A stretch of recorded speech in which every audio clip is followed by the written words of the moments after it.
Y'all, it's another day, another dollar. More time to get more guala. We checking in right now with the Z. Back here with Best 350Z build. So basically, we gonna take another crack at this this crank no start situation. So I done narrowed it down to basically when I had rotted the wires and I had pinched in, I tapped into this wire for the IDPDM box, and I didn't do it the right way. I used the wrong gauge wire. I connected it directly to the battery, 12 volts directly to the thing. I was getting a code for CAN bus communication. It was telling me that the ECU was getting power even when the car was off, the key was out the car. So what I'm gonna do is I'm just gonna replace the engine room harness. Why?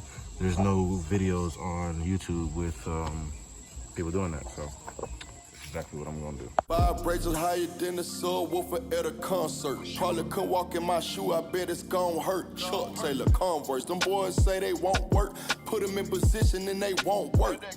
You know the sacrifices that I took to cross the threshold. Do you opt out on the L or go invest more? They only gon' believe you once you got profit. Been through the ups and downs, show the life of stock market. Shaq, remember we was solid when the cops got us. They say they ain't gon' fold. I doubt it, I'ma keep cooking. So from my observations, the harness starts like this.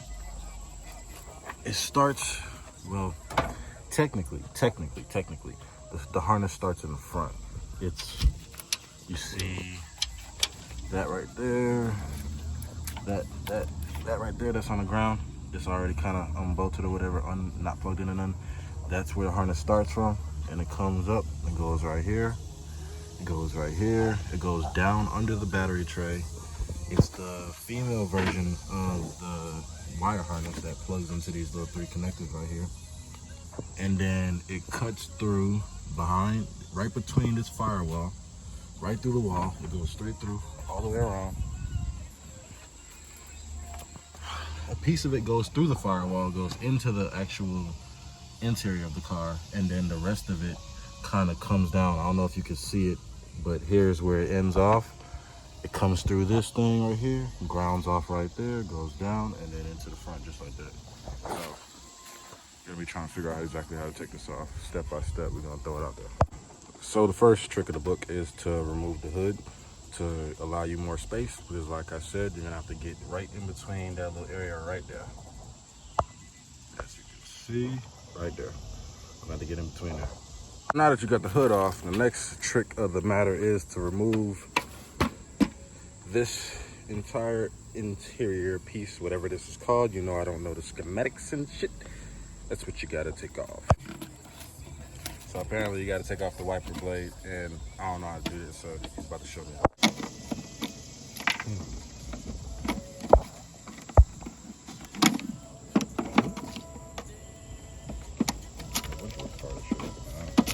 Squirrel, acorns, nuts, bolts.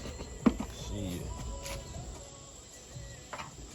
This one got a little bolt on top. Got this cap to pop on. And then we take that off, and then we take. Fast forwarding to where this middle piece is removed, now we have access to the engine room harness. So like I said, it cuts through the battery, under the battery tray, it comes along through here, comes through here. Remember when I said it went through the firewall? This is right here where the firewall, where it goes through. Let me see if I can adjust it real quick while I'm on camera. Is anything like that? I didn't know that there was another spot that yeah, I can get a system in this mode. Now I know how to run a system through this joint. Good. I didn't know there was so many holes that I can go through the firewall with. But yeah, basically, it cuts through the firewall, goes through there. So I'm gonna have to pull the dash 9 times out of 10, figure out what's going on under there, and then it cuts through there. It attaches to the brake system, and then, like I said, it cuts through here. It grounds off right there, and then it relocates in the front. So now the next thing I'm gonna do is I'm gonna start going over to this side. I'm gonna remove everything that I could possibly get away from it on this end, and then I'm gonna start back recording and see exactly where we're gonna leave off at. Let me get that screwed down. Yeah, go ahead. Get it.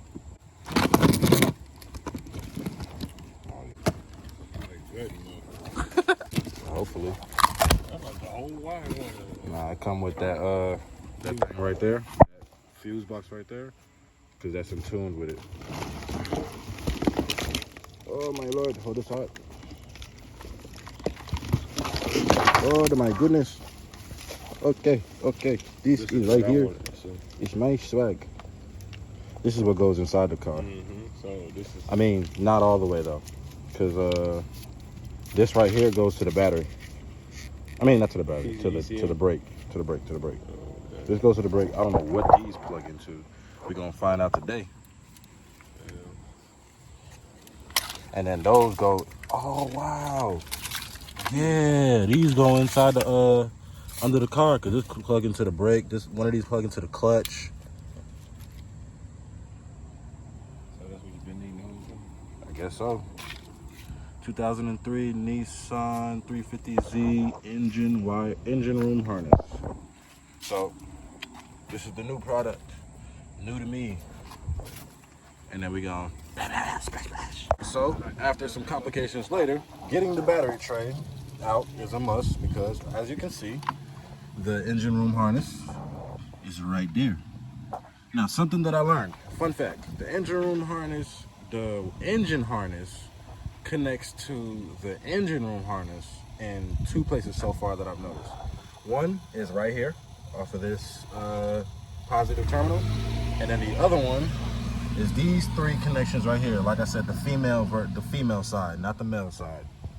So now the next step is, I'm guessing, to get this side free completely so that we can kind of like get through there. If you can understand the motions and the motions and the motions and the oceans. So one of the things that you got to do when getting to the engine room harness is, for one, like you said, you're gonna have to disconnect these three terminals, and then you see all those plug-ins at the bottom. Basically, you're gonna have to disconnect the IDPDM box as well, because all these wires down here, these like 6 or 7 plug-ins that plug down here, they all run off of the engine room harness. So you're gonna have to unplug the IDPDM box and then unplug these three right here. So I'll be back after I'm done with that. All right, so I got the IDPDM box removed. I'm gonna just place that somewhere safe, like right there. And then let's see what else we gotta do. Okay, so this is all on the engine room harness right here. Boom. So it's tied down with zip ties all throughout here. It goes right here. I'm gonna have to also disconnect this. And then, let's see something real quick. Also a zip tie again, right there. Realistically, if you don't care, you can just do it just like that. Pop it out. Come down here. And then I'm gonna have to figure out a way how to grab these out of here. There's some ABS sensors. Okay, bet. I don't want to cheat y'all on the process, so basically what you're gonna need to do is, this engine room harness, there's a line, you see that? It comes down here, this right here. It's on this little, it's basically a zip tie. I don't really care about mine, so I'm not trying to make it look fancier. Well, damn, let's do a loop. Ah, somebody did. Okay, so basically, you're gonna have to get your front bumper off and get to the horn, I believe this is, or whatever. I don't know what this is, but you're gonna have to get to here, and then it also comes off and then connects into all these little things. So this is your horn. I don't know what this is for. I don't know what none of this stuff is really for.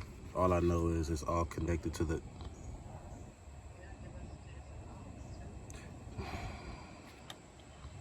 Okay. I don't know what that... Oh, I don't... Okay. It's all connected to the engine room harness. So what we're going to do is we're going to pull all this stuff, disconnect all of it, you know.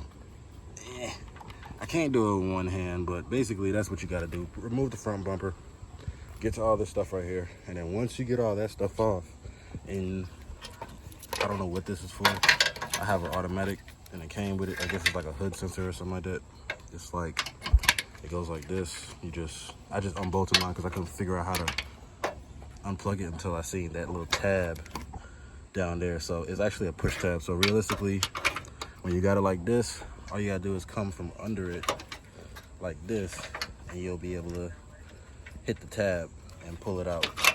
I'm not gonna do it because I don't care. I don't really care. Basically, once you get all this stuff free right here, then you'll have the front harness completely free on the passenger side. Then you got to go down here, pull all the what the hell? Pull all the.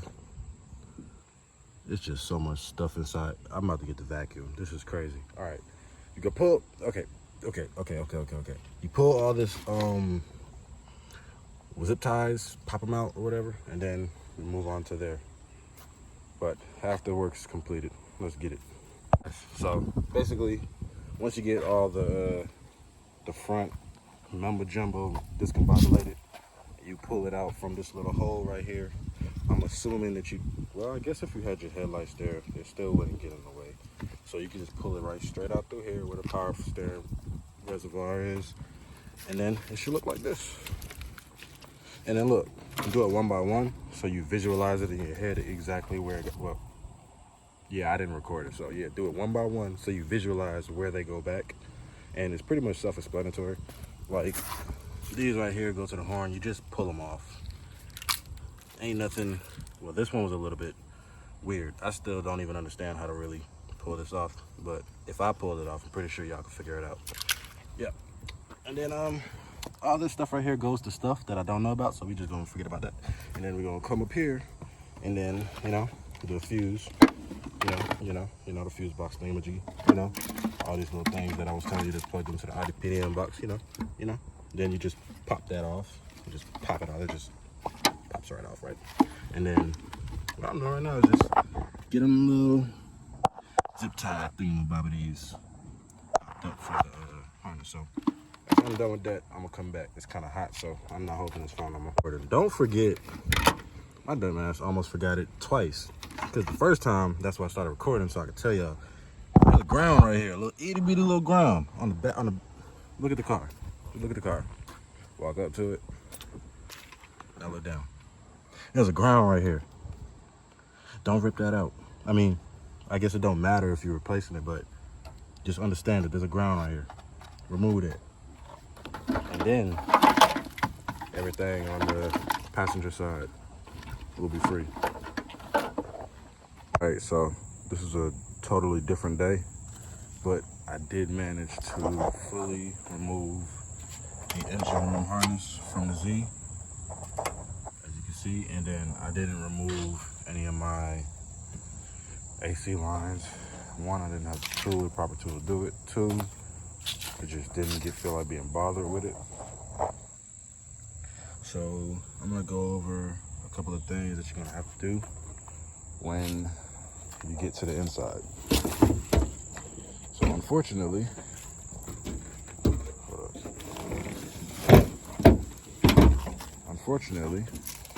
you gotta make a little bit of a mess because the engine room harness runs through the firewall, comes up and around this part right here, connects to a few things under the steering wheel, and then connects to a few connectors down there and maybe a few under there. It's like maybe 10 or 15 connectors you gotta connect. I've removed the windshield wipers, the washer fluid pump, and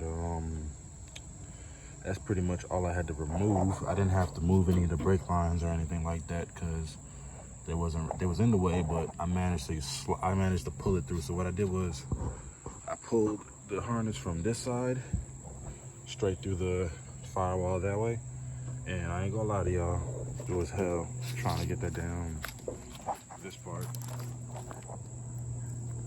trying to get this part through there, but it can be done. It definitely can fit through there, you just gonna have to work with it and keep on trying, pull it through. That's the easiest way to me, because ain't no way you gonna slide this through this slot. It's just not theoretically gonna happen, right? So, yep, that's pretty much all in a nutshell. How do you remove your engine room harness from your Z or your G or whatever it is that you been riding around in? Unfortunately, my one that I bought is a manual harness, so now I got to do a little bit more research to figure out exactly how to route this before actually throwing it into the car. But like I said, that's pretty much all in a nutshell on how you do it. like, comment, subscribe. Let me know what's going on. Y'all know the vibes. Hit me up. Peace.